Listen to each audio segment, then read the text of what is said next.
Hello and welcome to another live session with, it's not coding this time, we're just going to look into something I mentioned last time. Now I want to keep these videos shorter. The last video was an hour and it was the first one. I was just kind of a pilot really, just trying to figure things out. We're going to just look at how you find out the metadata that I was explaining last time. I got a link and I was downloading metadata, and I'm going to explain how you can find a link for any collection. So let's get into it. So we've got OpenSea here. Everyone knows OpenSea if they're interested in NFTs on Ethereum or Solana or Polygon.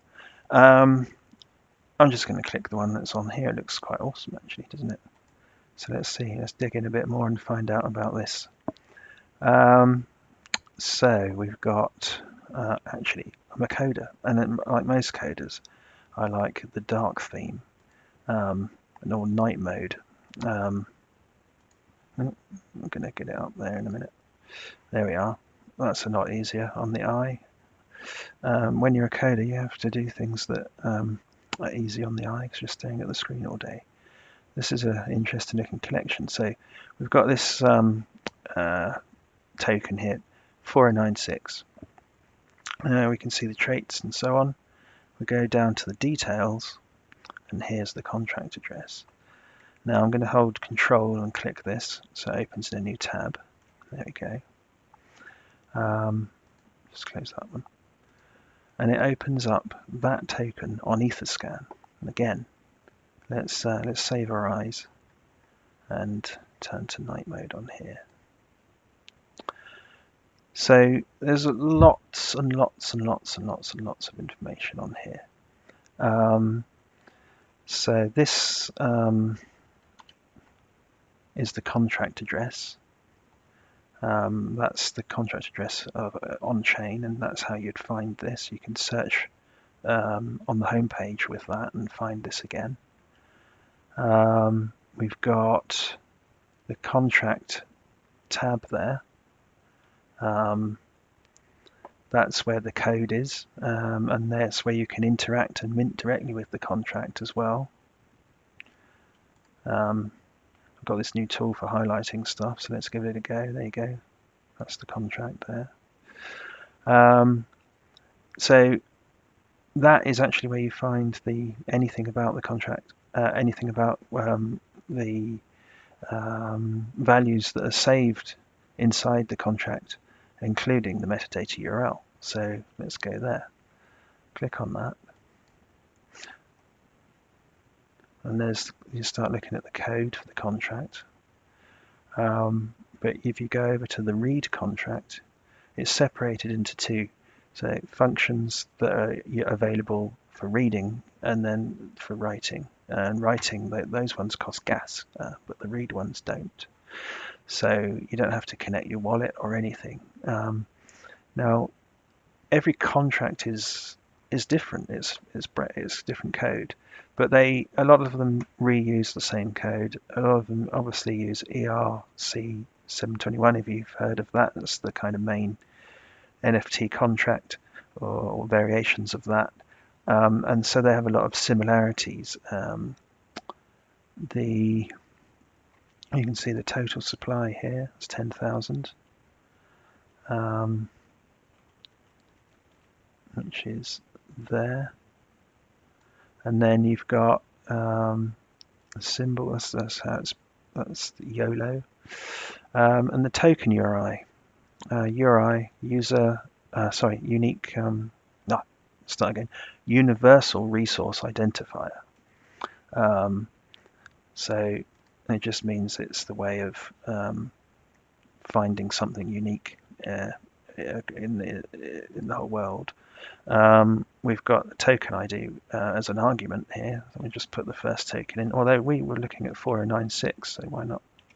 Let's try that one. Query that, and off it comes back with the link. So let's just copy that.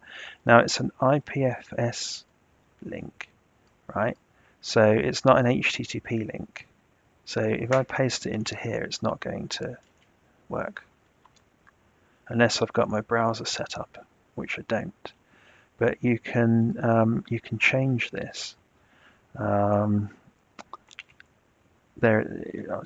I'll show you how you find out. We'll Google it. There's a way you can do that. Address IPFS on the web. So there's you just click on that. And it says, look, you can just format it in this way. Let's just, where's that gone?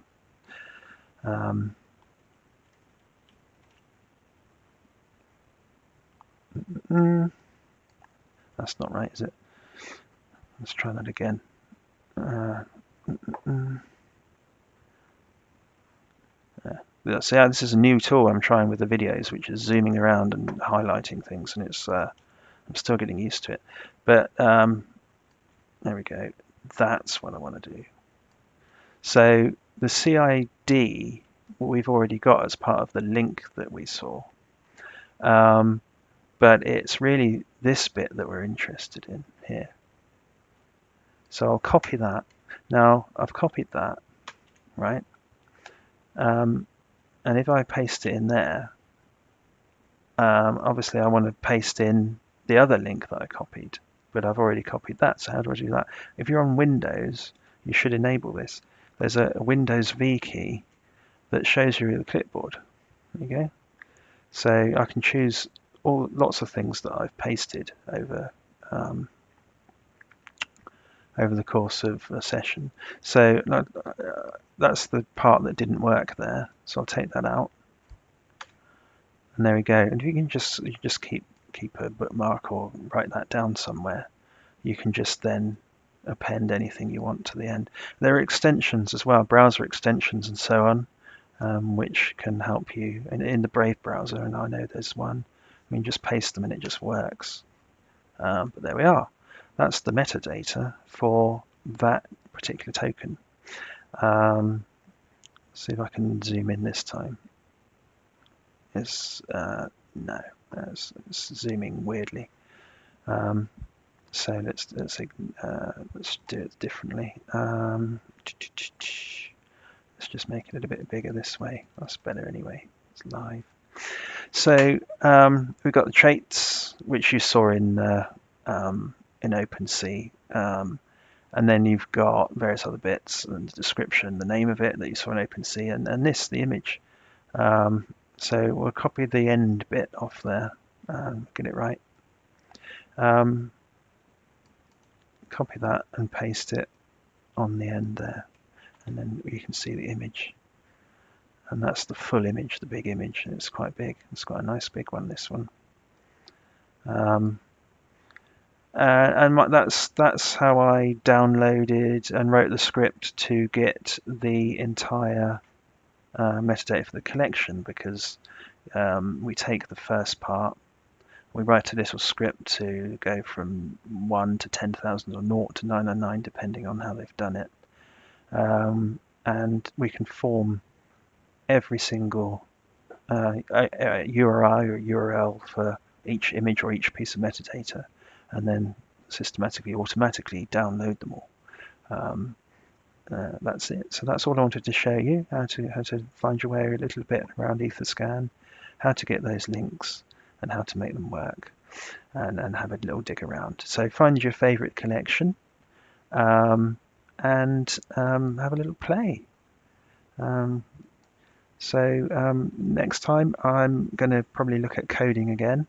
I want to answer some questions, and it's going to take a while for this community to grow and for people to find me and to give me those questions. So I was thinking maybe I'll go on to Stack Overflow and see what people are asking on there. Find a little simple one for anyone who's new to coding, and show you how we can look at some problems and solve them, which is what it's all about. Okay, thank you.